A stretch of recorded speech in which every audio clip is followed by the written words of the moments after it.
మన ప్రభు అయిన యేసుక్రీస్తు పరిశుద్ధ నామములో ఈ పాడ్కాస్ట్ ద్వారా వాక్యం ఉంటున్న ప్రతి వారికి నా హృదయపూర్వకమైనటువంటి వందనాలు. దేవుడు మిమ్మును దీవించును గాక.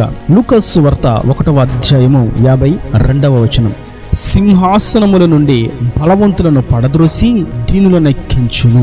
ఆయన సింహాసనం మీద ఉన్నటువంటి బలవంతులను పడద్రోసి దీనులను ఆ సింహాసనములకు ఎక్కిస్తాడు అనేటువంటి మాటను మనం ఇక్కడ గమనిస్తాం. ఎందుకని బలవంతులను, సింహాసనం మీద ఉన్న వారిని ప్రభు పడద్రోస్తున్నాడు అని చూసినట్లయితే, సింహాసనముకు ఎక్కక మునుపు వరకు, బలవంతులుగా మార్చబడక మునుపు వరకు వారు ఎంతో దీనులుగానే ఉన్నారు, ఎంతో మంచిగానే ఉన్నారు, ఎంతో సాధువులుగానే ఉన్నారు. కానీ ఎప్పుడైతే సింహాసనం వారి చేతికి వచ్చిందో, ఎప్పుడైతే వారు బలవంతులుగా మార్చబడ్డారో, వారిలో గర్వము, అహంకారము, డంబము, అసహ్యమైనటువంటి కార్యాలు చేసేటువంటి దృష్టి, మనస్సు వారిలోకి ప్రవేశించి ఉన్నవి. కనుక వారు ఎటువంటి స్థితిలో ఉన్నా, ఎంత ఆశీర్వాదకరమైనటువంటి పరిస్థితిలో ఉన్నా, ఎంత ఘనతకెక్కినా వారిని గురించి వాక్యం సెలవిస్తుంది.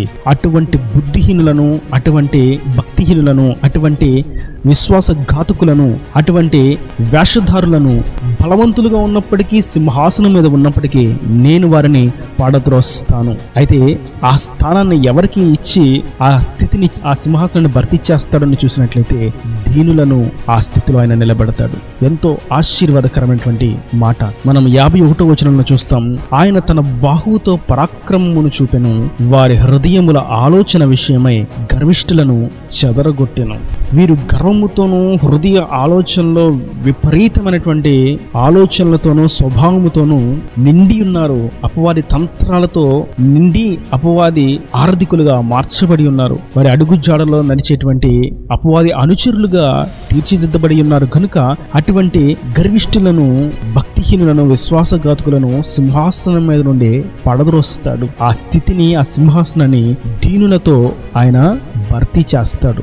దీనులంటే ప్రభువుకు ఎంతో ఇష్టం. దీన మనస్సు కలిగిన వారంటే ఆయనకి ఎంతో ప్రీతి. మనము ప్రారంభం నుండి చూసినట్లయితే ఎవరైతే దీనత్వమును ధరించుకుని ఉంటారో వారి యొద్దకు ఆయన ఎత్తుక్కుంటూ వెళ్ళాడు. ఎవరైతే ఆయన మాటకు లోబడతారో, సాధుశీలులుగా ఉంటారో, ఎవరైతే సాత్వికము కలిగి ఉంటారో, ఎవరైతే ఆయన మాటకు వెంటనే విధేయత చూపిస్తారో, లోబడతారో, అటువంటి వారిని ఆయన వెతుక్కుంటూ వెళ్ళారు. అటువంటి వారిని ఆయన ఎంతో ప్రేమించారు. అటువంటి వారు ఆయనకు ఎంతో ప్రీతికరమైనటువంటి జనాంగముగా మార్చబడ్డారు. మనం దావీదు, సౌలు యొక్క విషయాన్ని చూసినట్లయితే, దేవుడు సౌలుని ఎన్నుకున్నాడు. అతడు ఎంతో దేహదారుఢ్యం కలిగిన వాడు, మంచి ముఖ కవలికలు కలిగిన వాడు, మంచి ఎత్తు ఉన్నవాడు, మంచి జ్ఞానం ఉన్నవాడు, మంచి తగ్గింపు కూడా ఉన్నవాడు, దినత్వమును ధరించుకున్నవాడు, మంచి మెలకువలు కలిగిన వాడు. అటువంటి వ్యక్తిని దేవుడు ఇజ్రాయిలు మీద రాజుగా నియమించాడు. అతని గురించి మనం చూస్తాం సమూయేలు మొదటి గ్రంథంలో. అతను చూసి చుట్టూ ఉన్నవారు అంటున్నారు, ఇటువంటి వ్యక్తి ఇజ్రాయిలును పాలించేటువంటి రాజు, ఇతనికి అసలు రాజుగా ఉండేటువంటి లక్షణాలు ఉన్నాయా అని అతన్ని అపహాస్యం చేస్తూ ఉంటే, ఎగతాళి చేస్తూ ఉంటే, అవమానిస్తూ ఉంటే, నిందిస్తూ ఉంటే, అటువంటి వాటన్నిటినీ చెవులారా సౌలు విని చెవిటివాడైనట్టుగా ప్రక్క నుండి వెళ్ళిపోయాడు. అక్కడ రాయబడినటువంటి మాట చెవిటివాడైనట్టుగా. ఎంత దినత్వమును ధరించుకున్నాడో సౌలు. ఆ దినత్వమును బట్టి ప్రభు ఎంతో సంతోషించాడు, ఆయన ఎంతో ఆనందించారు. కానీ ఆ ఆనందము, అతను పొందుకున్నటువంటి ఆ యొక్క ఆశీర్వాదకరమైనటువంటి ఆత్మీయ బంధము ఎన్నాల్లో నిలబడలేదు. సౌలు సింహాసనం ఎక్కేంత వరకు దీనుడిగా ఉన్నాడు. కానీ ఎప్పుడైతే సింహాసనమును ఎక్కాడో, బలవంతుడిగా మార్చబడ్డాడో, ఇజ్రాయేల్ జనాంగంలో ఒక మంచి స్థానాన్ని, ఘనతను, ఖ్యాతిని పొందుకుని ఉన్నాడో, నాటి నుండి ఒక గర్వము అతనిలో ప్రవేశించింది, ఒక చీకటి స్వభావం అతనిలో ప్రవేశించింది. దేవుడు చెప్పిన మాటకు విధేయత చూపించకుండా ఆయన చెప్పిన మాటకు అవిధేయుడిగానే మిగిలిపోతూ ఉన్నాడు. గర్వముతో, అహంకారముతోనూ ప్రభు యొక్క పరాక్రమమును, ప్రభు యొక్క బాహుబలమును, ప్రభు చూపించిన ప్రేమను, వాత్సల్యతను, కరుణను, కృపను సమస్తమును మరచి, విడిచి, ప్రక్కన పెట్టి తన సొంత ఆలోచనలతో, గర్వంతో, అహంకారంతో ముందుకు సాగిపోయాడు. ప్రభు అన్నారు, సౌలును నేను ఎంతో మంచి ప్రణాళికతో, ఉన్నతమైనటువంటి యోచనలతో, సంకల్పంతో రాజుగా నియమించాను. చిరకాలము అతని సింహాసనమును నేను స్థిరపరుస్తాం అనుకున్నాను. కానీ అతడు చేసిన ఈ అవిధేయమైన, అవివేకమైనటువంటి క్రియను బట్టి అతని సింహాసనము నిలవబడదు అని సౌలుకు దేవుడు ప్రవక్త ద్వారా విషయాన్ని తెలియజేశాడు. నేటి వాక్యం ఉంటున్నటువంటి నా ప్రియ సహోదరులారా, దేవుడు ఎప్పుడు కూడా దీనులను మాత్రమే ఆ స్థాయిలో నిలబెట్టాలని కోరుకుంటూ ఉన్నారు. దీనత్వమును విడిచిపెట్టినటువంటి గర్విష్ఠులను ఆయన ఎప్పటికీ ఘనతకి ఎక్కించడు. ఒకవేళ ఘనతకు ఎక్కించినట్లుగా, ఒకవేళ వారి సొంతంగా ఘనతకి ఎక్కినా, వారి సొంత ప్రయత్నాలతో గొప్పవారుగా పేరు పొందినా, వాటన్నిటిని తుడిచి వారిని నిరాశ్రయులుగా, అధములుగా మార్చి నేలకు కృంగునట్లుగా చేస్తాడు, అణిచివేస్తాడు. అట్టి వారిని దేవుడు ఉపయోగించుకోడు. కేవలం దీనులను మాత్రమేనా ఎన్నుకుంటాడు. వెతుక్కుంటూ ఆ దీనుల కొరకు ఆయన వెళతాడు. మరలా సమూయేలును పిలిచి దేవుడు అంటారు, నీవు యెషయా కుమారుడైనటువంటి దావీదును అభిషేకించు, నేను అతనిని రాజుగా ఎన్నుకొని ఉన్నాను అని అన్నాడు.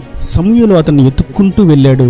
అతన్ని గుర్తించి అతనికి అభిషేకించి ఇజ్రాయేలును రాబో దినములో నువ్వు పాలించే రాజుగా నియమించబడబోతున్నావని అతనికి ప్రార్థన చేసి వచ్చాడు. దావీదుని దేవుడు ఎందుకు ఆ స్థాయికి ఎక్కించాలని యోచించారు అని చూసినట్లయితే, దావీదు యొక్క దీనత్వం. సౌలు దావీదును చంపుదామని ప్రయత్నం చేస్తున్నప్పటికీ దావీదు మౌనముగా సౌలు నుండి తప్పించుకున్నాడే కానీ సౌలుకు ఎదురు తిరగల. పెద్దవారితో గౌరవంగా ఉండాలి, పెద్దవారిని గౌరవించాలి. మనలను ఈ స్థాయిలో నిలబెట్టిన వారికి మనం కృతజ్ఞత కలిగి ఉండాలి. మనం ఈ ఉద్యోగం చేస్తున్నాము, మనం ఈ స్థితిలో ఉన్నాము, మనకు ఈ యొక్క అవకాశం దక్కింది, జనాల్లో నన్ను గూర్చి ఒక సాక్ష్యం మారుమ్రోగుతూ ఉన్నది అంటే దానికి కారణం సౌలు ఇచ్చినటువంటి అవకాశమే కదా అని వీటన్నిటిని దావీదు బాగా గుర్తించాడు. సౌలు అతన్ని సైన్యంలో పనిచేసేటువంటి ఒక మంచి స్థానంలో నిలబెట్టుట, గొల్యాతుతో యుద్ధం చేయడానికి దావీదును అనుమతించుట, దావీదుకు కావలసిన వాటిని సమకూర్చుట, ఇవన్నీ దావీదు గుర్తించాడు. అందుకే దీనుడుగా వాటన్నిటిని దేవుడు సౌలు ద్వారా అనుగ్రహించున్నాడు. కాబట్టి నేను సౌలుకు కృతజ్ఞత కలిగి ఉండాలి, అతనికి ఎటువంటి హాని కలుగు చేయకూడదు. పైగా అన్నిటికంటే ముఖ్యంగా అతడు దేవుని చేత అభిషేకించబడిన వాడు, దేవుని యొక్క అభిషక్తుడు అని గుర్తించి ఏమాత్రము ఎదురు తిరగక, ఏమాత్రము విపరీతంగా ప్రవర్తించక, తన యొక్క జ్ఞానమును, తన యొక్క బలమును ఏమాత్రం వినియోగించక అతని ఎదురు నుండి తప్పించుకుంటూ ఉన్నాడు. కాబట్టి దేవుడు దావీదులో ఉన్నటువంటి ఆ స్వభావమును గుర్తించే ముందుగానే ఇశ్రాయేలుకు రాజుగా దావీదుని ఎన్నుకున్నాడు. నేటి వాక్యం వింటున్నటువంటి నా ప్రియ సహోదరులారా, మనం ఏ స్థితికి ఎక్కినప్పటికీ, ఎంత ఘనతకి ఎక్కినప్పటికీ, ఏ స్థానంలో ఉన్నప్పటికీ మనం కృతజ్ఞత కలిగి ఉండవలసిన వారమై ఉన్నాము. దేవుని దృష్టిలో దీనత్వం ధరించుకునవలసిన వారమై ఉన్నాము. దీనత్వం విడిచిపెట్టి గర్వంతో, అహంకారంతో వెర్రవేగినట్లయితే దేవుడు ఏ స్థితిలో ఉన్నప్పటికీ వారిని దించి అవమానానికి అప్పగిస్తాడన్న సంగతి వాస్తవం. మన ప్రభు అయిన యేసుక్రీస్తును మనం చూసినప్పుడు ఈ యొక్క మాటకు సరైనటువంటి నిర్వచనం మనకు అర్థమవుతుంది. ఆయన దీనత్వమును చూసినట్లయితే తన మహిమ స్వరూపాన్ని విడిచి, తన సింహాసనమును విడిచి, పరలోకమును విడిచి ఈ భూమి మీదకి శరీరధారిగా మట్టి దేహమును ధరించుకుని వచ్చాడు. ఆయన దీనత్వం మనలాంటి మట్టి దేహమును ధరించుకుని అంత తగ్గించుకుని ఉండుట, ఆయన దీనత్వం మన కొరకు శిలువను మోయుట, ఆయన దీనత్వం మన కొరకు కొరడా దెబ్బలను సహించుట, ఆయన దీనత్వం మన కొరకు నిందలను, అవమానాలను వహించుట, ఆయన యొక్క దీనత్వం శిలువలో మన కొరకు ప్రాణాన్ని అర్పించుట. ఇంత దీనత్వం కలిగి ఉన్నాడు. కాబట్టి ప్రభుని గురించి మనం చూస్తాం, ఆయన నామము అన్ని నామముల కంటే కూడా పైనున్న నామము.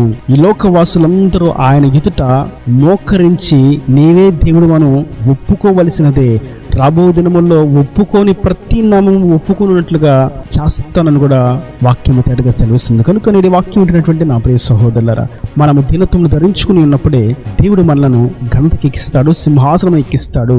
గర్విష్ఠులను, అహంకారులను, దుర్మార్గులను ఆ సింహాసనం మీద నుండి పడద్రోస్తాడు.